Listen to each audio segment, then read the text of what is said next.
wanna show you, and I wanna hold you, till the end of the world I would go to, just to reach you, cause you're worth it. All my love you deserve. Yo, what's going on, everybody? Welcome to another episode of The Light Skin Perspective. I'm your host, Kenan Jerome Floyd. And I'm comedian Mo Green. Hey, give me permission to record as a backup. You know how we do this, bruh. Excuse the unprofessionality of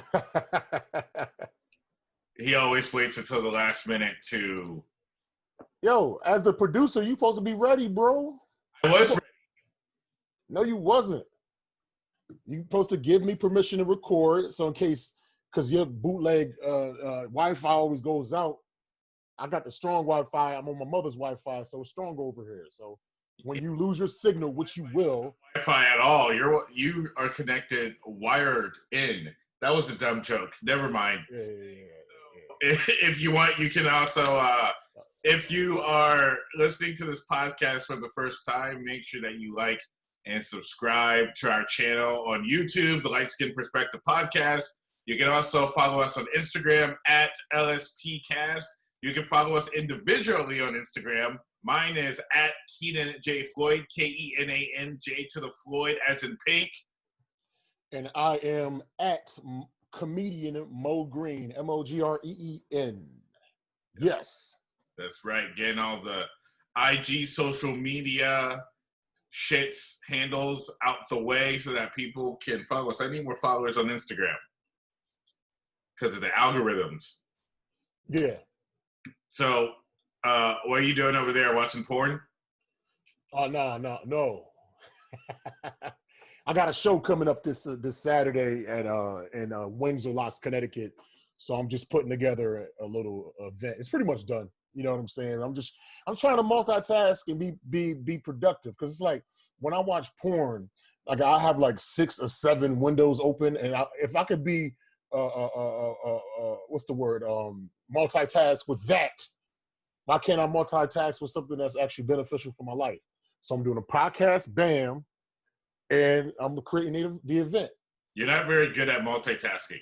Why you say that? So when you watch porn, is it like Nick Fury on that ship in the Avengers where he has all the screens up and he's looking around? Yeah. I got mad windows. I got mad windows up. You know what I'm saying? Because it's like when you become like addicted to something, like just one hit won't do it for you.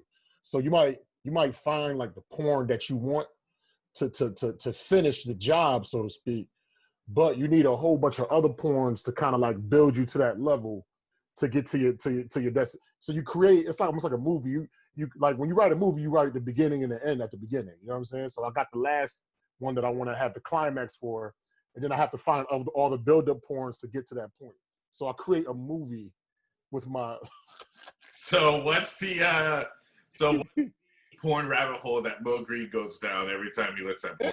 It's different. It's different. Every day today, I was looking up former actresses who became porn stars, and then that like put me into the rabbit hole of unsimulated sex, like from mainstream movies.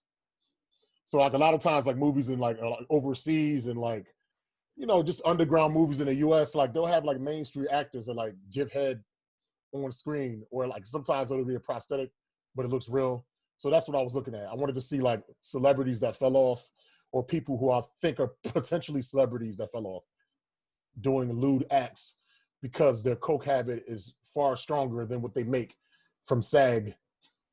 Well, that's like what happened with that's what happened with Judy Winslow from Family Matters. Yeah. Crave.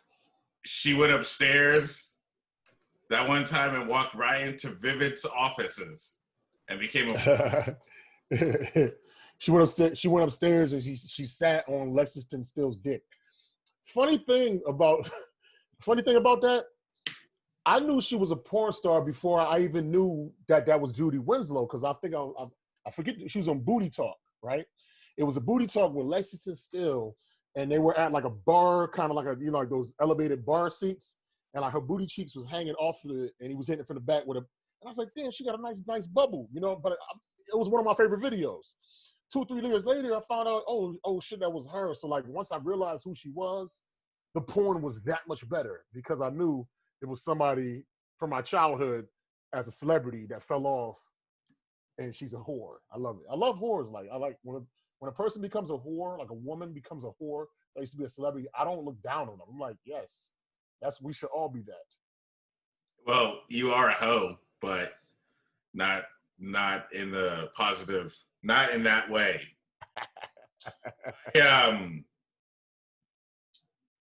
I actually went back and watched all old episodes of Family Matters when Judy was actually on the show. She was actually a really good part of the show. I don't know. I like Judy Winslow way better than I like Steve Urkel. Steve Urkel's just annoying. I don't know. Like from what I remember, she just seemed like just an extra. She was, for me personally, she was nothing special. But I don't know. You're a little bit younger than me, so you have a different appreciation for shit. You probably like Dragon Ball Z and like fucking Kenan and Kel. Like you mean I actually like good stuff? What do you like? Who's Dragon Ball? Yeah, of course, man. That's 80s, man. Scott Baio. You like Amos and Andy? Hey, real quick question. Do you want me to record the audio on my phone again or not? Yeah. You think I need it? All right, okay. See, this is what I'm talking about. I have to hold your hand. No, because I know we did it last time because of some audio issues, but you said that that the last episode sounded pretty good and that you didn't. I don't think you didn't use my audio last time, did you? No. Record it, please. Okay. I don't want the folks to see us arguing. No, that's good, man. That's all part of the show. It's organic, man. Light-skinned team. Yo, your goatee is ass. You need to go to a real barber in Crenshaw. You got a goatee like Darius Rucker from Hootie and the Blowfish. You be like, you and me, we're both from different worlds. You know what you need? Hold up.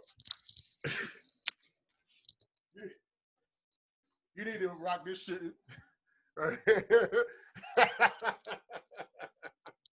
Shut up with your bootleg goatee from The Wire. Some say you're crazy, and I wonder why. You need to rock. Like, if you want to have that goatee, you have to wear this type of hat. You need to be selling bean pies with that fucked up goatee you got. My goatee, yo, I do this shit myself. You see the precision, man.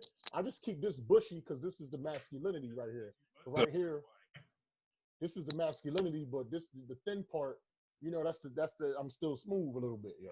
Of Islam, look at that. Do you have a straight razor that you use? Nah, I just use a Gillette Fusion. Well, the back of it. I got a straight razor, but I don't really use it. I do the same shit with the Fusion. I need to get a. You can edge up, like the back of a Fusion has a straight razor built in. I need to get a straight razor. I do have to admit my facial hair is a little out of control. Bro, yes. Your goatee looks like you placed third place in the bass fishing championship of 2017.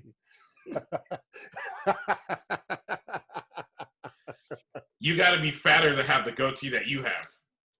I don't know, man. My shit, man. You low key jealous. You already know, man. Come on, man. I hook my shit up. Listen, I might be a fuck up at everything in my life when it comes to my face shaving, not popping bumps. Like, that's why my face all fucked up. But the shaving part, listen, nigga, I'm nice. I'm nice to that. And I mean, let's forget the fact that you wash your face with the same rag that you wipe your ass with. But that's okay. We can. Yo, it's all from my same body, man. We straight. We good. But you got blemishes on the front of your face. That's probably, I probably do got blemishes on my face because I wipe my face with my ass rag. You probably. You go, you eat ass, then you come home, and then you wash it, but you wash your ass first, and then you wipe your face with it. I use Dove soap. Huh? Dove soap is literally the worst. It really is, man. It really is. That should have fucked you up, yo. It's literally major. It's literally the worst for black men's skin. I used to wash my face with soap, with like regular ass soap, and I look like a Brillo pad. You look like if like semen never really fully developed to a human being, but was born. You mean You like an embryo. disabled? You look you look like a zygote. Now these fucking nerdy jokes, man. What you do all weekend though, man? You asking me like, what the fuck? What happened? You had a show, right? Yeah, I went to San Francisco. First of all, shout out to hashtag hella funny in the San Francisco Oakland area, Stroy Moyd. My boy Ahmed. Let me get his last name real quick my boy Ahmed Abdurrahman to Tammy T Love. Oh, Tammy T. I met Tammy T at Tommy T's. That's funny as fuck in Oakland, in Pleasanton. Let me finish my shout out. No, I'm giving her a shout out too. She's cool as shit. Mo Green says hello. Shout out to all my peeps. Joy, Ahmed, Tammy, San Francisco hooking me up with some shows. You guys are great. I love doing comedy in San Francisco. Because you're gay. Anyway, I love in San Francisco. Great crowd, great audience, outdoor shows. Definitely going to be going back. Shout out to my cousin for letting me stay with her while I was in town. Oh, that's what's up. That's what's up. The LA Lakers won the championship yesterday. By the way, I got back to LA just in time for all the shenanigans and pandering. Oh, yeah. Niggas just going crazy down the street from Staples Center. We're all going to get more COVID and AIDS. That's what we're going to get here in LA. We think Disneyland was almost open, my nigga. Like Disneyland, that ain't opening until 2022 because in these streets just kissing each other. Jesus Christ, man. Kissing and eating ass in front of the Staples Center over on Sunset Boulevard because fucking King James led his team to victory, totally smashing the Miami Heat into oblivion, smashing them. Yeah, man. It was hard. They tried. Jay Crowder was trying his best, man. Like, they are bums and garbage. Like, Jimmy Butler, he had such a great game in the last game. He just was out of gas, man. He just looked tired. Jimmy Butler kicked my whole ass. Miami Heat's a bunch of bums. They're no longer the Heats. They're the Miami Flames. They're about to go. The Flamers. Hey, watch that. You might get canceled using those type of derogatory terms. Flames. Garbage. Now, it was a good. They tried to make it competitive at the end, but like overall, like they were just outmatched. You got it. The Miami Heat would have been able to have won the game if they scored 4 points shots. Nah, you ever see the movie? You ever see the movie The Last Boy Scout? Yes, that movie is. Yeah, the opening scene with like Billy Blanks. He's a football player, but he has to he has to score a certain amount of touchdowns to win, and he knows. And if he doesn't, the mob's going to kill him and his family. So he has a gun on the football field, and he's shooting people, and he kills himself. That's the only way that Jimmy Butler could have won is if he had a pistol. He just started shooting niggas. A pistol and a pistol and a miracle. The Miami Heat had the audience in their Zoom chat during the game. There was no Zoom support. I know, right? That shit was fucking horrible, man. It was bad to watch. They brought it within 15 points, but it was 3 minutes left. It was just over. 15 points. The Lakers had 140 and they had 70. It was but towards the end of the game, I think it was 5 minutes left and LeBron's already taking off his shirt. He came out the game the game was already in hand. It was just LeBron was respect to him, much respect to him though. After the fourth quarter, LeBron's let me go see my trophy real quick. Yeah, exactly, man. Let me go see my motherfucking. He deserved it though. He put the work in. A lot of people call this an asterisk as far as his championship because he played inside of a bubble. He had like 5 or 6 months, but all the teams had 5 or 6 months off to rest. Like everybody that was in that bubble had the same conditions to win. You understand what I'm saying? Like sometimes, like there are crazy things in the world that happen in certain sports leagues where you win under different conditions, but there's still one winner out of all the people that competed. So you can't call out an asterisk. I don't think. Yeah. I don't agree with that personally. Sorry, my work is like... No, it's all good. It's all good.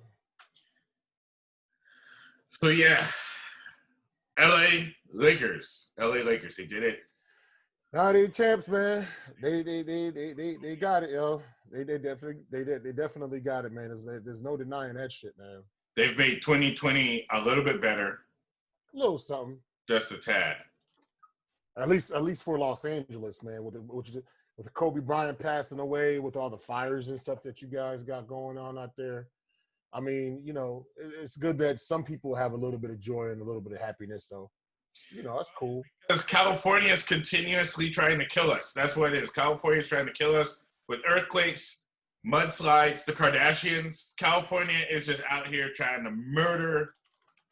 First of all, I like living here and stuff, but I mean, it's, you know, I'm like a part of the problem. There's too many people in LA, first of all. But more people are moving out now. A lot of businesses here are closed. Yeah. A lot of people are leaving. But let's put it this way. We had a reason to celebrate last night, rather, the LA Lakers NBA championship, and we're going to pay for it in a couple weeks when we have 15 million more cases of COVID. But I hope you're wrong, man. I hope you're wrong. You know what I'm saying? Like, I don't know. We'll see. So white women are up in arms right now over the Bill Burr Saturday Night Live monologue. Oh man, loved it. To say that Saturday Night Live hasn't really been that funny in like 20 years. So it's always neat to see like a comedian with something to say or something controversial to say come in and kind of turn the show on its head. And I think a lot of people that enjoyed the Bill Burr monologue, it's very like contrarian. Because, you know, Saturday Night Live is like a leftist type TV show. It's liberal. It's left-leaning.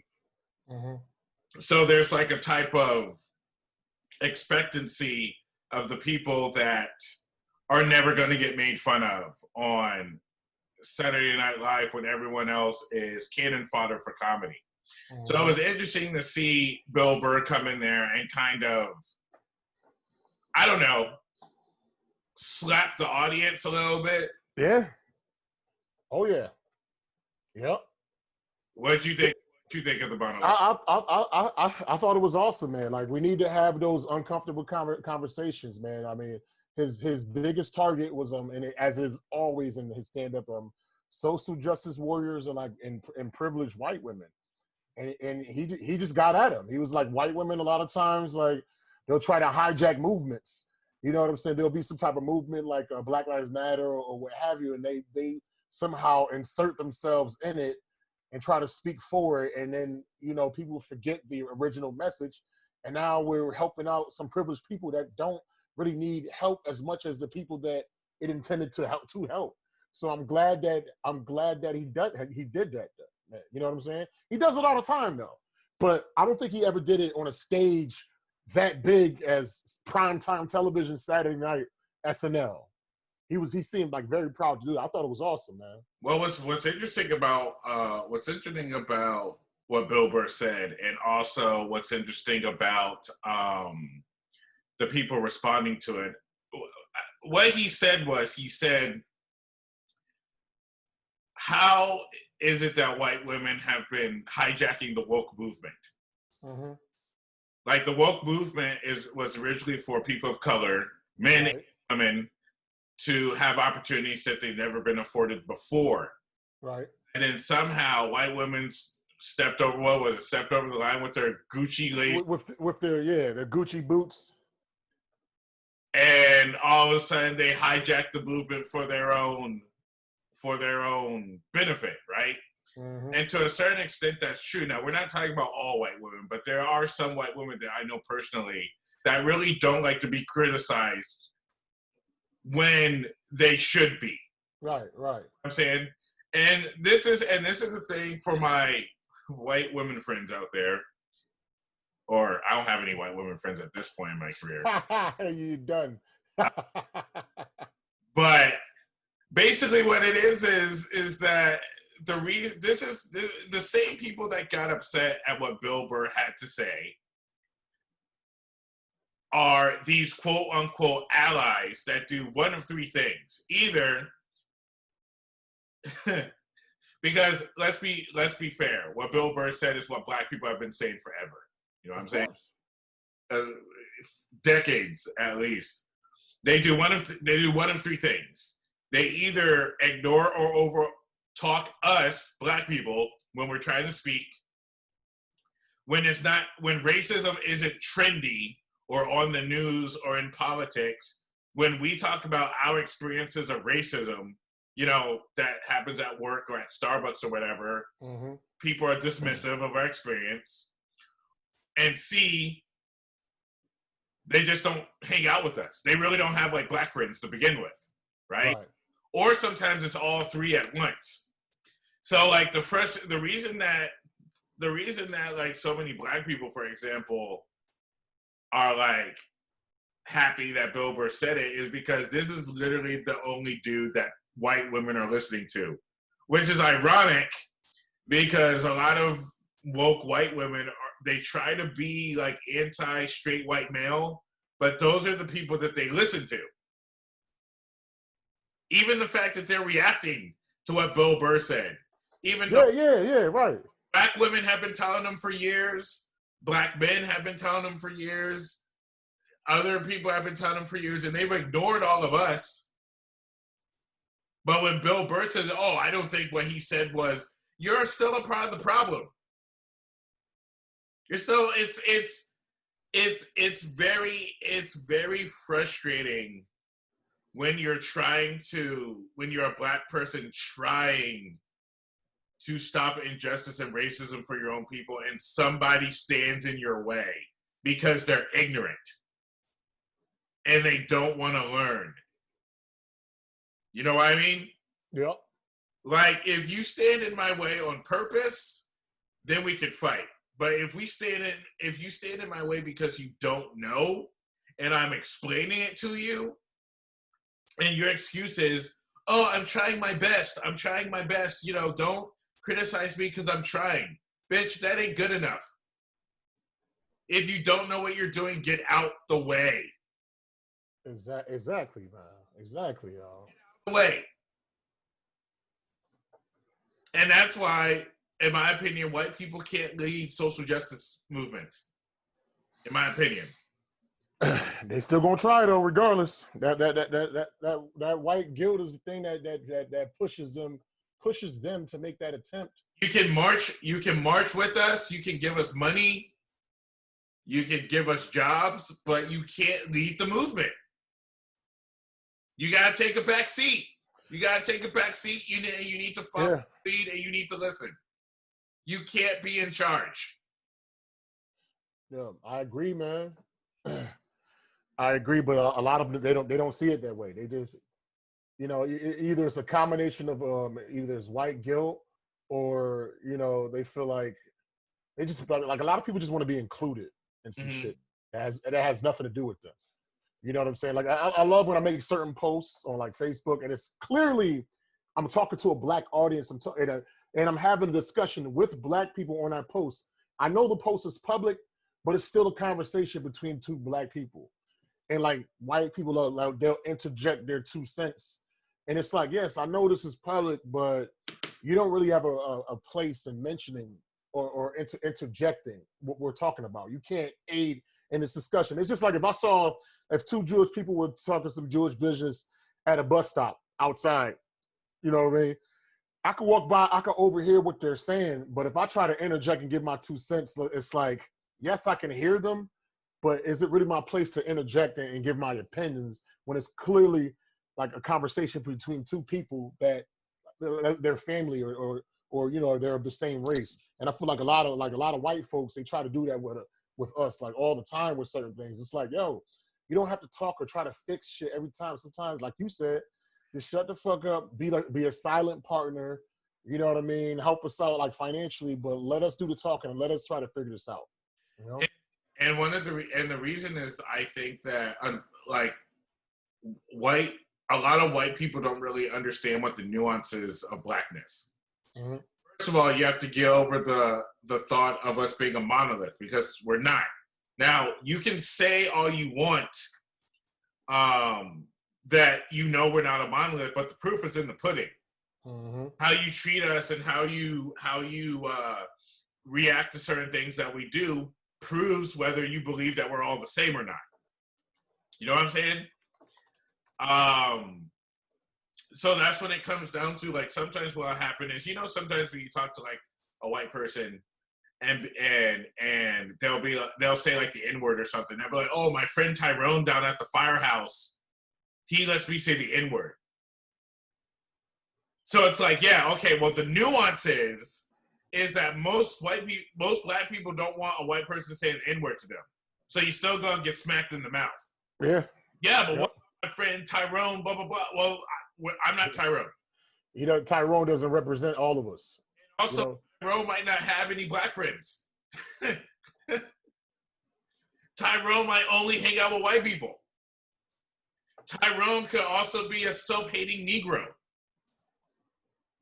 You know what I mean? Exactly. Tyrone could be anti-black himself.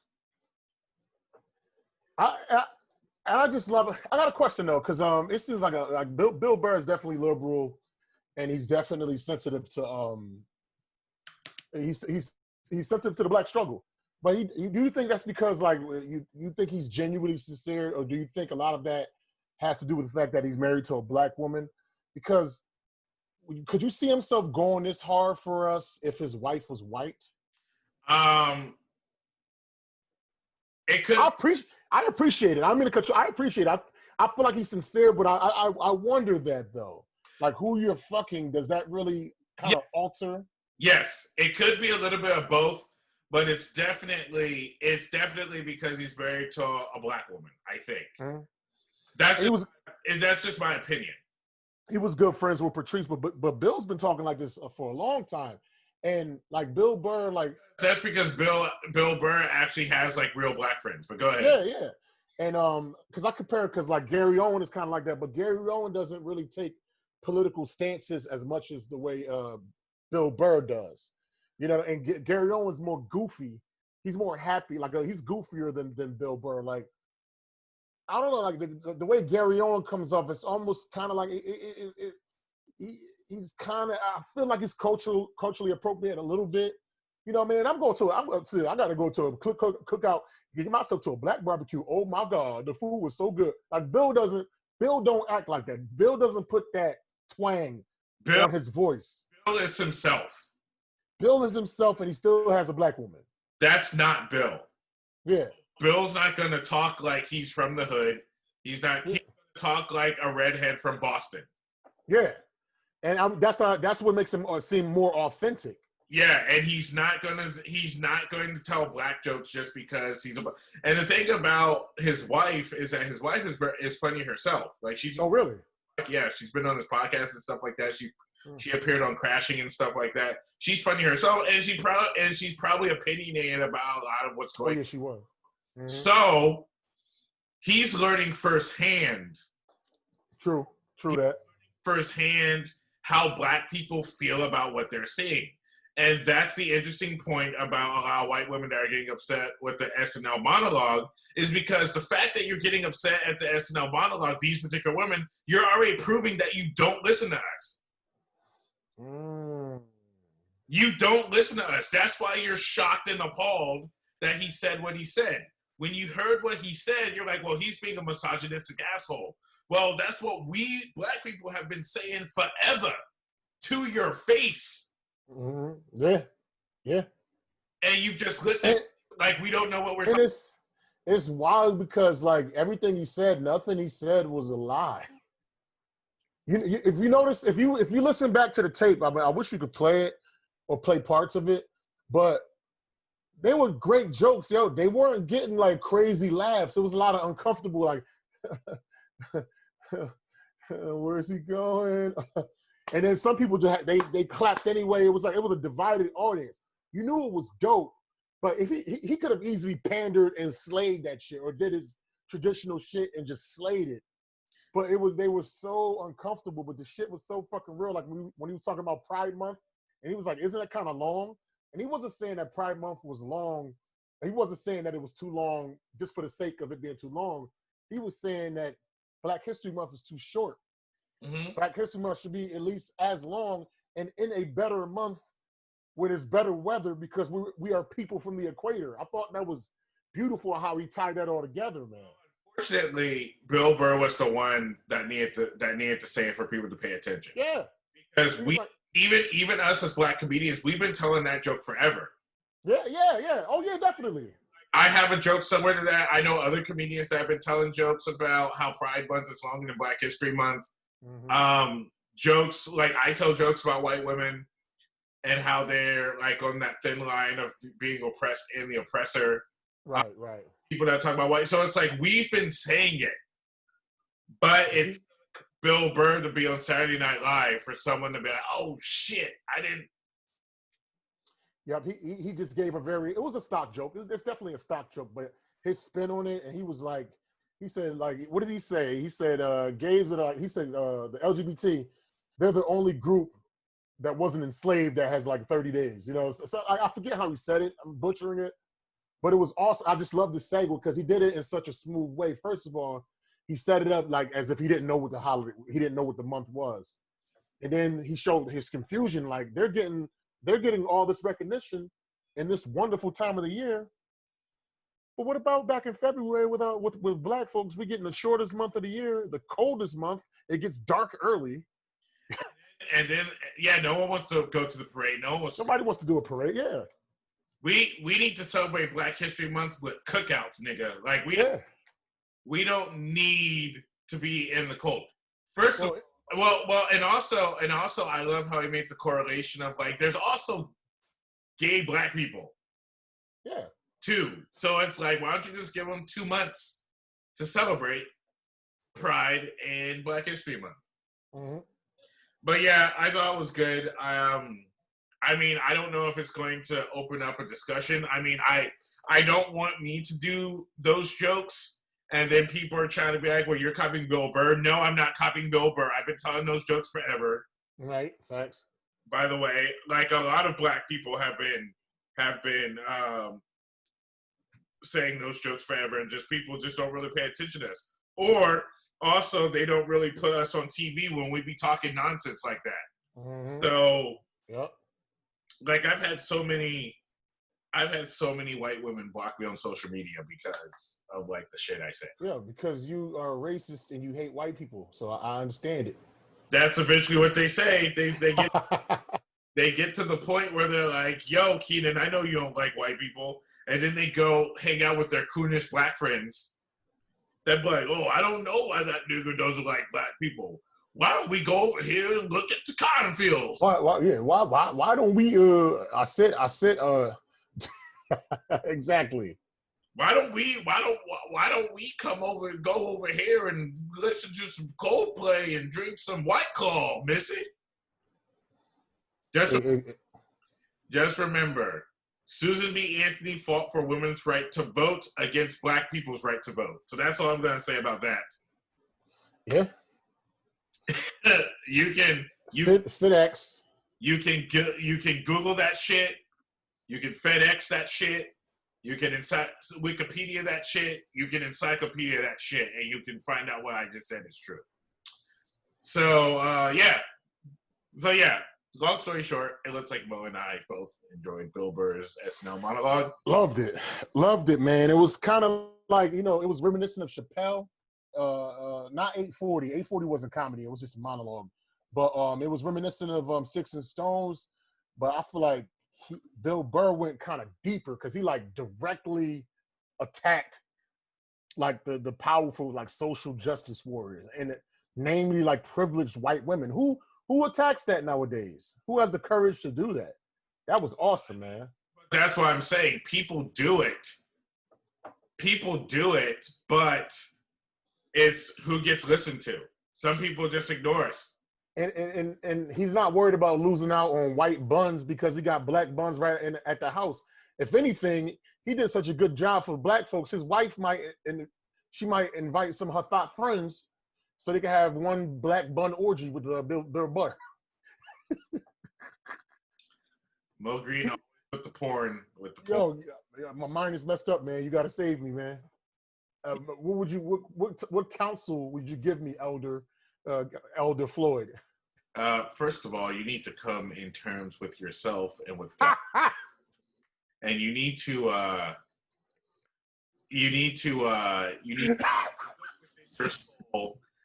yourself to find out what's really important to you, my brother. Do you want to be God's? Do you want to be God's? Yo, I know you was because he was a dirty dick elder. Like when you was an elder, right, and you was giving like, say you was giving somebody counsel for whatever was going on. While you was giving counsel, did you ever have in the back of the mind, yo, I hope this shit could be over so I could bust down some Costa Rica. I need to hurry up and finish this session because I got some buns waiting for me at the house. At the hut, at the villa. On the beach. I got some waiting for me. Fucking hilarious, man. I love it. I love it, man. Right. So we both agree we enjoyed Bill Burr's special. Dope. Well, not special, but monologue. Speaking of white women, white woman was cast as Cleopatra. Okay. In a new movie. There's a Cleopatra movie being made by Paramount. So following in the classic footsteps of Elizabeth Taylor. Yep. And I guess that's it because there's only been one Cleopatra movie. We have Wonder Woman herself being cast as Cleopatra. Dude, is there a picture of her like I'm pulling it up now. Not as her, but as Cleopatra. Any movie stills? I mean, no, they haven't shot the movie yet. I think they just deal. Oh, okay. She just got casted. Okay. Let me see if I can pull this up. So it's Gal Gadot. God damn it! Why is this taking so long?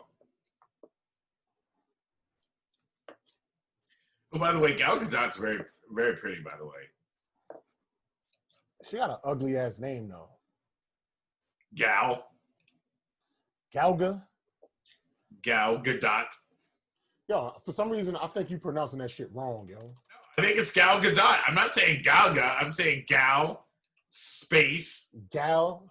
Who the hell names their child Gal? Pause. Israeli people. She's fine though. I ain't gonna lie, man. I'm looking at her like, damn, that's a bad bitch. Yeah. So Gal Gadot, she's Israeli. She was casted as Cleopatra in a movie directed by Patty Jenkins, another white woman who directed her in the Wonder Woman films. I will say, isn't like Israel like close to Egypt? Well, it is. So I guess maybe regionally, maybe it works. Possibly. Because also Cleopatra was she was like Greek. She was like Greek and like Mediterranean versus African. You know what I mean? Like she was Egyptian. Okay. Let me look it up real quick. So Cleopatra was Cleopatra heritage. So she was born in Egypt, but her family can be traced back to Macedonia, Greece, and so like she was like a relative of one of Alexander the Great's generals. Okay. All right. So I mean, I don't know how much African is actually in her apart from the Egyptian part. It's just, it's like this, man. Every time like these movies come out, like Cleopatra and just biblical movies and stuff like that, it always seems like they seem to cast like lighter shaded people, telling a story of a darker shaded people. Like the only time I ever seen them like cast like a dark skinned motherfucker as a historical figure was the Last King of Scotland when they used Forrest Whitaker, but they like made his skin darker. Like they put blackface on a nigga. Well, it's the same thing when Zoe Saldana did what's that movie? Nina Simone. They used blackface. They used blackface. Oh, word? Oh shit! Look, hold on, I'll show it to you. Yeah. We do the screen share. My dumb computer is thinking a little bit. We need an engineer. This podcast is so bootleg. Hey, it's gonna be like this until we get our ones up. Oh yeah, by the way, if anyone wants to help us make our podcast better, make sure you Cash apps, Nick. Cash app us, $ Mo Jizzle, $ Kenan Floyd. You make sure you also follow us LSP Cast on Instagram. Anyway, go ahead. I gotta change my name, Mo Jizzle, like my Cash App, because that just sounds like sperm too much. That's exactly what you wanted it to be. When you're fucking Mo Jizzle. I don't know why I did that, yo. Hold up. That bitches, you're going, I'm about to give you some Mo Jizzle. Because I could have easily said Mo Grizzle. I could have said that, but I said Jizzle. Why would I? You want some of this Mo Jizzle on your face? Oh, because it's Mo Jizzle, Mo G. I get it. Whatever. I'm leaving it. It's funny. It's a double entendre. No, it's just gross. But anyway, so this is Zoe Saldana right here on the right. So this is Zoe Saldana on the right. Where's the arrow? Point the arrow. Right here. No, let me see. Okay. Oh, damn. So this is Zoe Saldana in real life, and then that's Nina Simone. That's the thing. You mean to tell me there wasn't like a young, attractive, dark-skinned black woman that they could have used for this particular role? Like they couldn't have used like Lupita? No, the thing about it is that the movie took place when Nina was older. So you could have gotten like Viola Davis. Somebody, I mean, Viola Davis. Shit. No, you know who would have been the perfect cast? I don't know if she's ever done movies. India Ari. I know who that is. Who is that? Bring her up. Life is like a video. I not for all the things for the legs of my clothes. So we could see her face, Mo Green. You said bring her up because I am a queen. You never heard of hold up. Look, they could have had this girl from they could have had this woman from Orange is the New Black to play Nina Simone. They kind of look alike. Yeah. I don't know why I want to laugh. She looked funny right there. Huh? Do not disrespect black women. That's not what we do. I'm not. Her teeth look big. That's not what we do on this podcast. It's like between her big ass teeth and your big ass forehead. It's just a lot to take in. So look, here are 7 actresses that could have played Nina Simone instead of funky ass Zoe Saldana. Funky ass. Uzo Aduba, one right here. Good, similar. Yo, my choice is the best one. Once you're done, I'm gonna show you my choice. Damn, that's a. Aduye. Yeah, she looks good. She's pretty. They look. She's similar. Davis. That's a good comparison too. Alfre Woodard. I mean, that's a little bit of a stretch. I think Alfre's a little too old. Cynthia Erivo. She too young. Nah. Fantasia Barrino, nope. Too pretty. Too pretty. Okay, I guess that's all 7. But Yo, check. Hold up. Let me share my shit. Oh shit! The hell. This who should play this motherfucker. India Ari. Her. That would be perfect to me.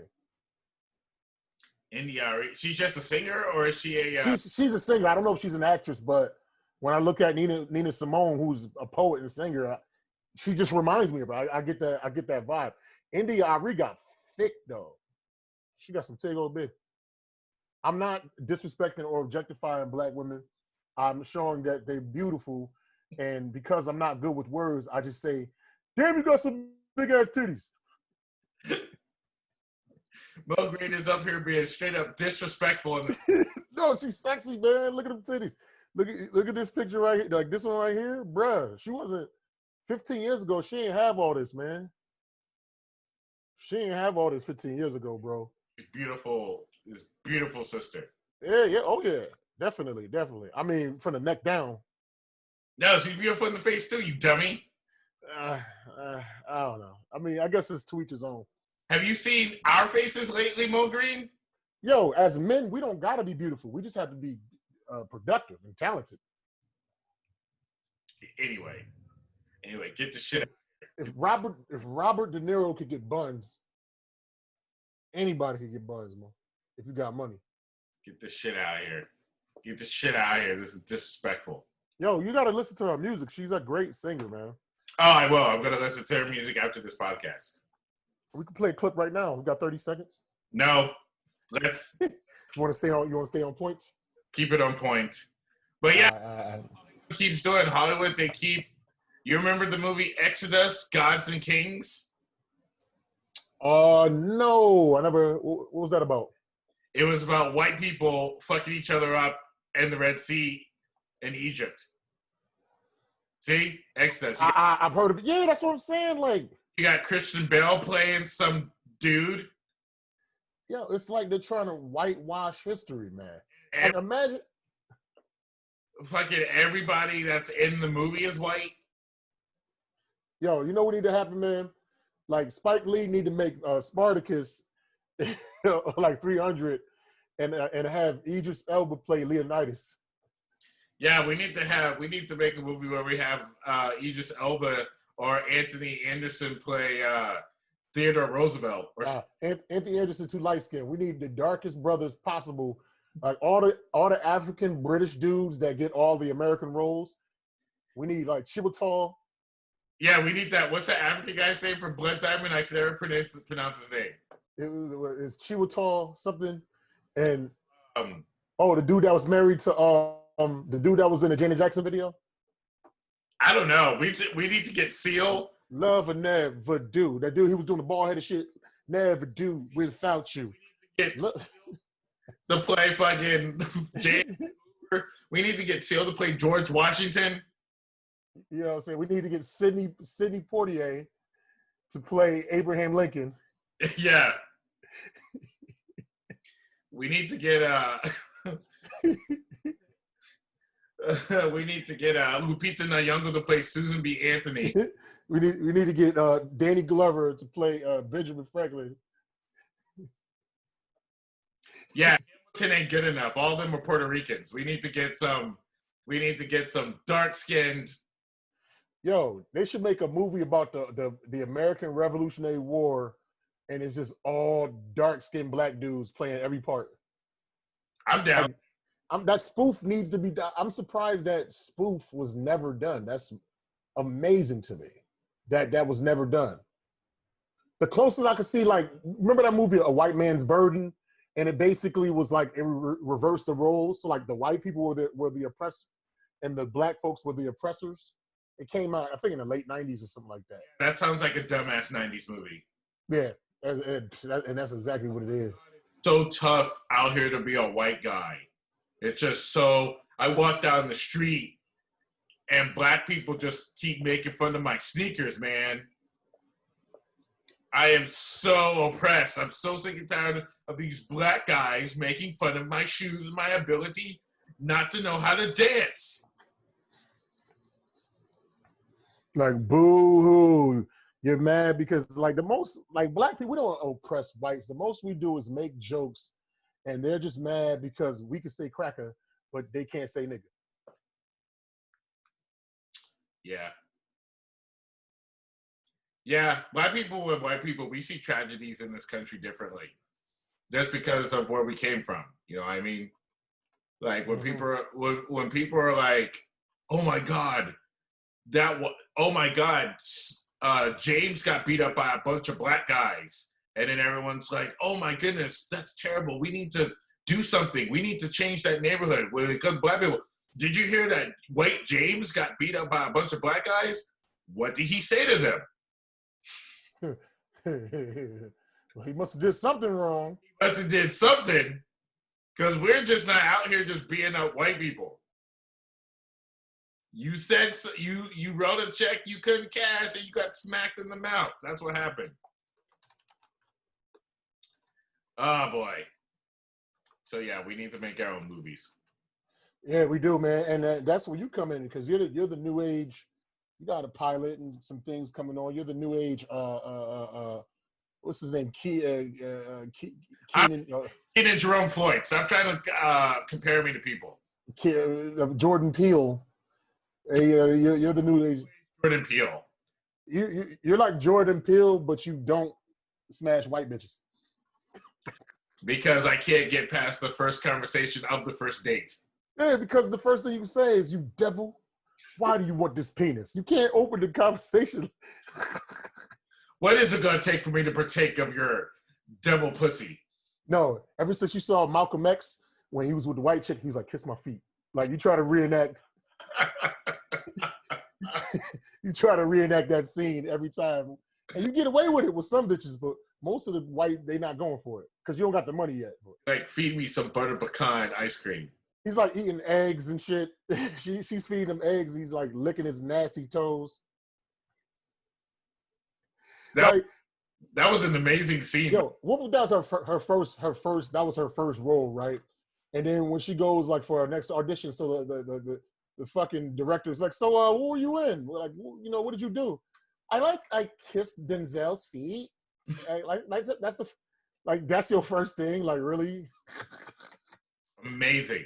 That had to be no actress is gonna be like a 5 to 7 year veteran and kissing the nigga's toes, unless you do porn. Like, if you do porn straight up, that's if you on blacked.com, that's different. But for an indie film, like, no.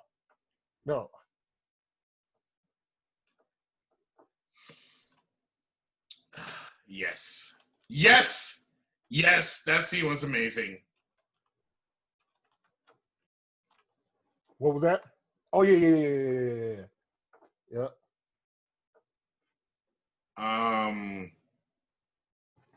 Where the hell are we at? What are we talking about now?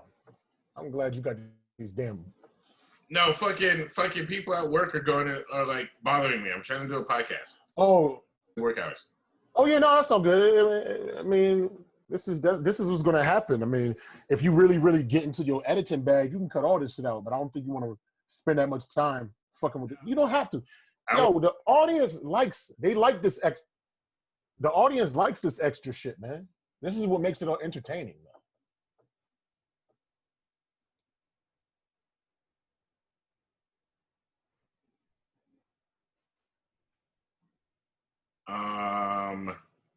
Anyway,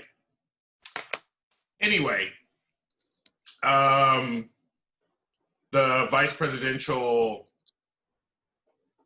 debate was this past week as well. Are we going in that direction, or are we talking about? First of all, what I want to talk about is not the obvious hacky shit. I want to talk about how much people are celebrating Kamala Harris's attitude during the debate. To be honest with you, did you watch the debate? I did. I think it was a snooze fest. It was boring as shit, but I don't know anything about Kamala Harris except that she threw people in jail in San Francisco. The thing I took away from her was she kept saying 200,000 people have died on your watch. 200,000.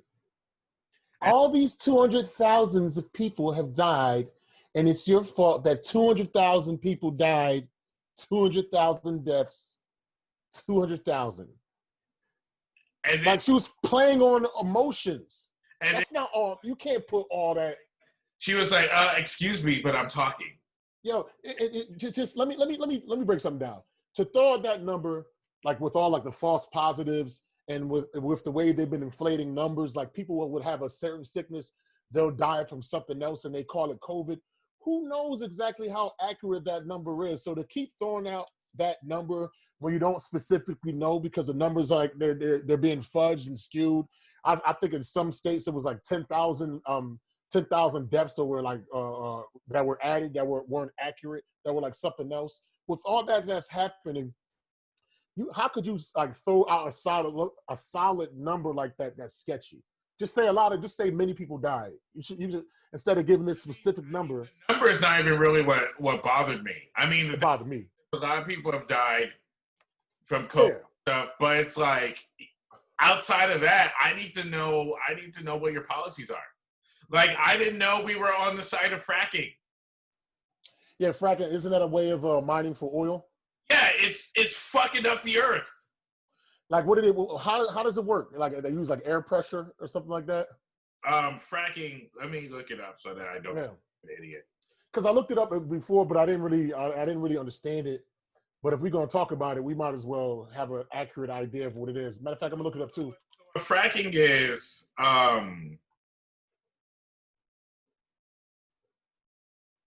so what fracking is, they're basically busting down rocks and stuff to get oil out of them. That's what they're doing. They're digging into the earth. It's a project of injecting liquid at high pressure into subterranean rocks, boreholes, as to force open existing fissures. Oil. So they're just digging for oil. That's it. I'm gonna tell you something because it was this African guy when I went to trucking school in 2015, and if you notice, there was like a dramatic gas price drop like around that time. Like we were almost up to we were almost like $5 a gallon, but now we're like about $2.20. And they say one of the reasons is because of the fracking. Is because we stopped relying on getting so much oil from the Middle East, and we started getting it from our own country. So it's like it's dangerous for the environment, but we got cheaper gas prices. Well, yeah, I mean the pros and cons, because this is the thing about the Democrats. First of all, a few years ago there was that Green New Deal, and there was that push on global warming, and what they said was they were running on the platform of cutting down our use of fossil fuels and moving more towards an eco-friendly way of getting around a fuel. So when she said, "Oh, we're not against fracking," I'm like, since when? Because a lot of the platform has been about clean fuel. Right. That's what a lot of campaigns have been building on. Clean energy. So now all of a sudden we're into fracking?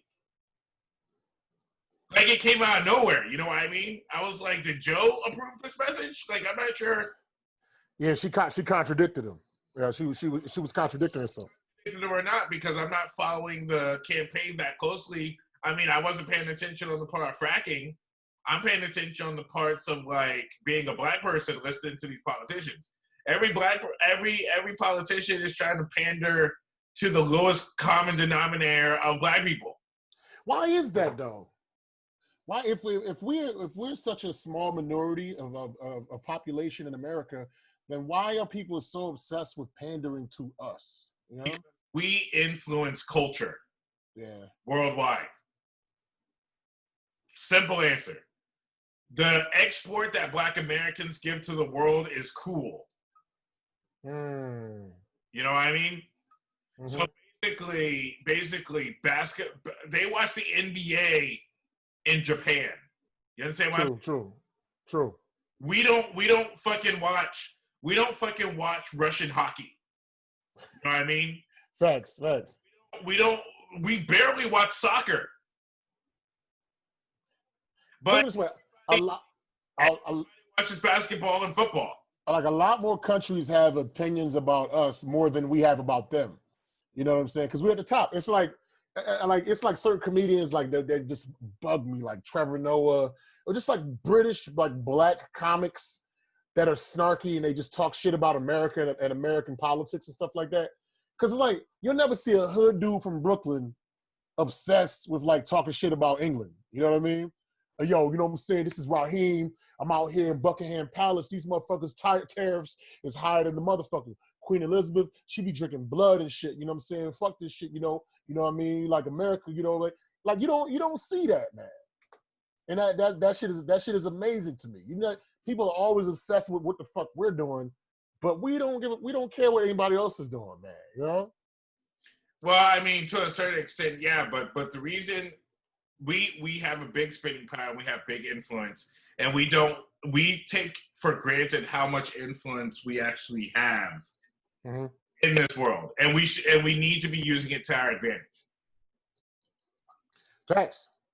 And you can tell that how Democrats pander to us because they don't talk about anything that's like I haven't heard anything that I'm concerned about.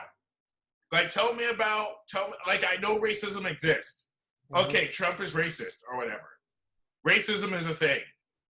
White supremacy is a thing. Sure, but tell me about my taxes, nigga. Yeah. Am I paying more or less taxes?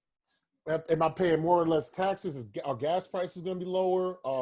Be able to get a loan for my small business. Is there gonna be any type of loan I can get so I can? Is my medical? Is my to afford health care? Yeah, my health care. Yeah. Is reparations still a conversation on the table? Yeah. You know, it's kind of fucked up. Like when the reparations conversation comes back up, they're gonna be like, well, you see, during COVID, we gave everybody $1,200. It's like, yeah, you gave everybody $1,200. No, you know what I'm saying? Like, if you would have just gave niggas money, that $1,200 probably could have been $10,000. You owe us trillions of dollars. Trillions of dollars. Talk to me about something that I can pass on to my kids, so that when I vote and I have grandkids, and they said, "Pop, what did you do during the 2020 election?" I voted for Kanye. That's what I'm going to tell kids.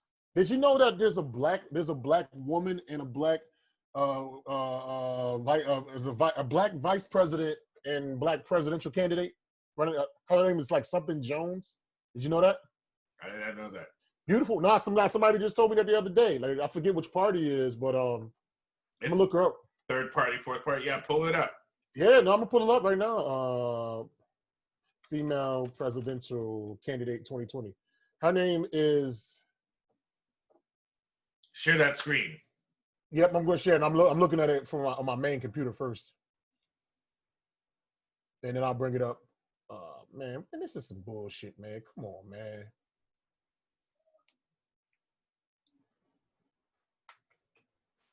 The hell? And she's just started in January. Beautiful sister, man. Black. Okay, I gotta put black female presidential candidate 2020. What the hell, man? Keep talking while I find this shit. See, this is why you got the third guy in the background finding shit. Yeah. We're pretty trash at this, everybody. No, we're not trash. Like, no, this is what you call a stream of consciousness. This is something that we didn't think about. My boy Tyke Notes. Matter of fact, my boy Tyke Notes, he put it up. So I'm gonna bring it up. Tyke Notes. Oh shit. I'm gonna bring up his page. So while he's doing that, if you want us help us and support us so that Mo can finally get his beard trimmed. You can donate to our Cash Apps, $ Mo Jizzle, Kenan Floyd. Make sure you follow us on Instagram at LSPcast. You can follow both of us individually at Kenan J Floyd, KENANJ to the FLOYD, Floyd as in pink, and at comedian Mo Green. Also, you can follow me on Twitter, same handle, Kenan J. Floyd. I need more followers on Twitter, so go ahead and do that for me as well. I found it. I'm going to share it with you. Right, her name is Jade Simmons. Oh, that name sounds amazing. Oh, she, dude. I mean, I'm kind of low key. You know, not to objectify the woman, but you know, if you're beautiful, you're beautiful. Because we don't do that on this podcast. Nah, we don't do that. We just objectify big booty porn stars. That's it. But this is her right here, man. Jade Simmons. Oh my goodness. She's running for president. Let's read this. Let's see what she talks. Whether it's mind-blowing main stage keynote that leaves audiences awakened to purpose or riveting concert and adventure that goes from whatever to rap. Jade Simmons' experiences unforgettable, blah, blah, blah. Revolutionary global content distribution company specializing in 360-degree. Pianist? Yep. Jade designs truly customized. Oh yeah, she's a businesswoman, man. Yep, but she's running, man. This she's an artist. She's beautiful. Running? Huh? January. Where does it say that she's running for president, though? Right here. For president, learn more. Look, click on it. Let's learn more. Restoration. Yep. One name, not indivisible. Okay, I guess that's original. It is now that we need uncommon leadership for uncommon times and a breed of leader for our new era. Jade Simmons brings a lane of experience onto the table, eschewing the traditional path of politicians who have come before. We have seen what politics as usual can do. It's time now for a fresh take. Yo, she too fine to be the president. I'm sorry. I can't even read this because I'm looking at how beautiful she is. Let me stop being silly. And at certain times we have to be certain about our chosen leaders. And that certainly won't come from the usual burnished political record. Nor will it be confirmed by typical markers of commercial success. We will know how our leaders will lead by looking at how they have lived. That's good. Although a thorough recovery after the trial of the COVID-19 epidemic will need to be marked by urgency, genuine concern, humanity, a desire for collaboration, and no tolerance for business or politics as usual. Our next leader must be someone who will always prioritize people, who will never play one side against the other, and who will search tirelessly for common sense, common ground solutions that make the successful pursuit of life and liberty more possible for more people. Our next leader will have to be completely nonpartisan. She will have no lopsided agenda, will be on a mission to restore our highest forms of greatness. She will have no party loyalties and no base except the nation. Jade Simmons is that exciting new option for all these important times. Now she sounds like she's trying to sell lotion. This is this is a lot. Well, first of all, she's probably from Atlanta, but she do look like she's from Atlanta. Yeah, but you know what she looks like right there? She looks like the singer Lil Mo. I don't know. You know Lil Mo's "Baby, This Is It, Ride or Die." Let's make it official. We ain't getting no younger, baby. You know that song, man. You know that shit. I don't know the song. I'm sorry. Well, Fabulous. That's who she remind me of Lil Mo, her. All right. I mean, they don't look anything alike, but I know. I'm just listen, man. Stop messing up my joke, man. It's called the suspension of disbelief. But I think that's a good thing that a sister is running, and she has a woman as her running mate too. Jade Simmons, yeah. Let's see what goes. I'm gonna check out the website. You guys can go check out her website. What is the website? Jade Simmons. It's shit. It is Jade Simmons. JadeSimmons.mykajabi.com. Yeah, so we'll have to probably put that down in the. No, I'll share it. Let me share it just so they can see it. Put down in the comments below, and then people can click on it. What comments? What the fuck are you talking about? Oh, in the aftermath of the video. You got to put that as a graphic. You want to do all this editing? You can do that shit, Nick. You put it underneath the video on the YouTube channel. Yo, I'm gonna forget this shit, man. I gotta make a note. Fucking do it.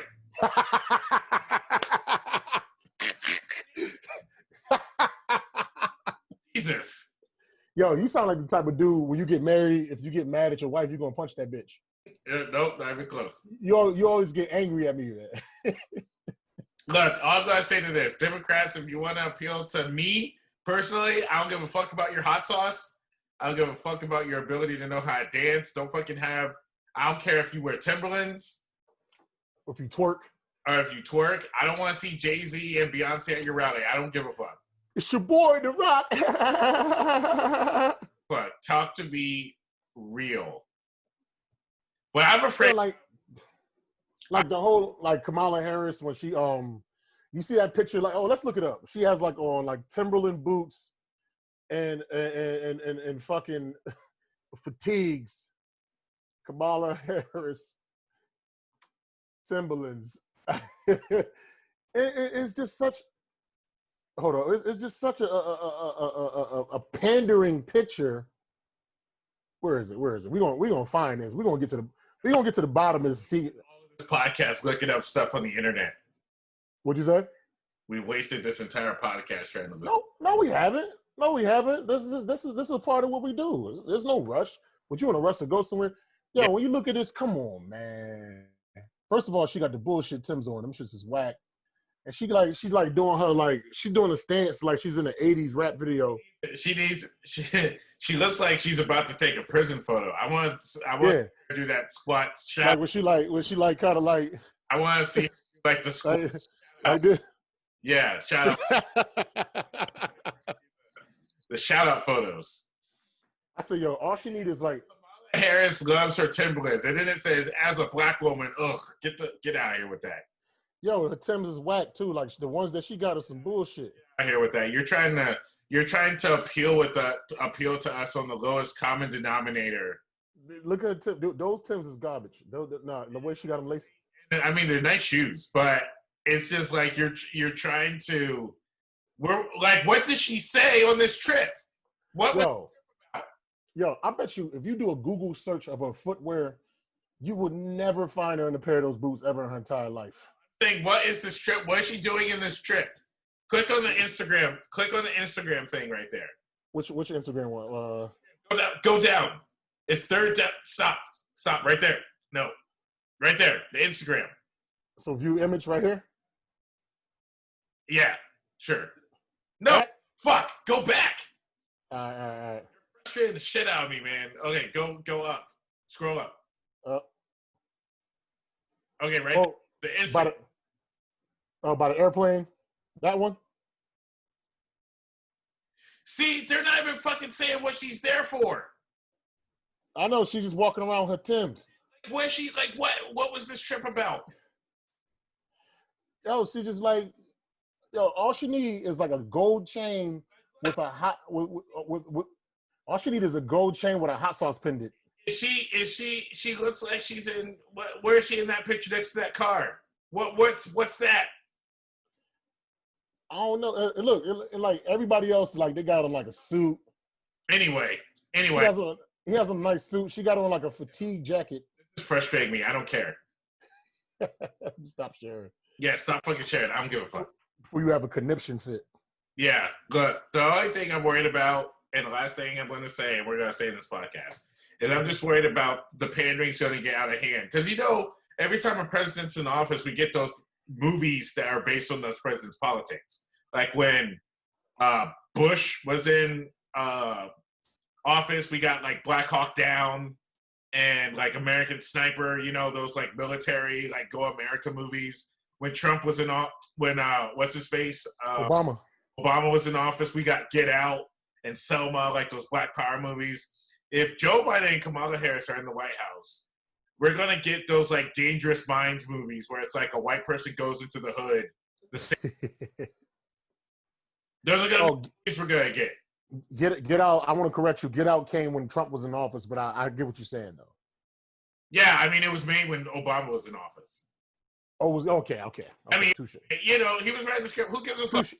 It's just that we're gonna get those movies. We're gonna get those movies now where it's gonna be this Christmas. 10 white people from an all-white school move to the hood to teach black people how to swim on their first all-white swim team. Like, no one gives a shit. I don't give a fuck about that. Give me my loans and my reparations so that I can own my fucking neighborhood. Give me my loans and my reparations so I can build a movie studio that can rival Hollywood that can rival Tyler Perry studio. Yeah, fuck y'all. Thank you so much, everyone, for joining us for this episode of The Light Skin Perspective. I've been your host, Kenan, Jerome, Floyd, and comedian Mo Green. Make sure you guys like and subscribe to this video. Also, share it too.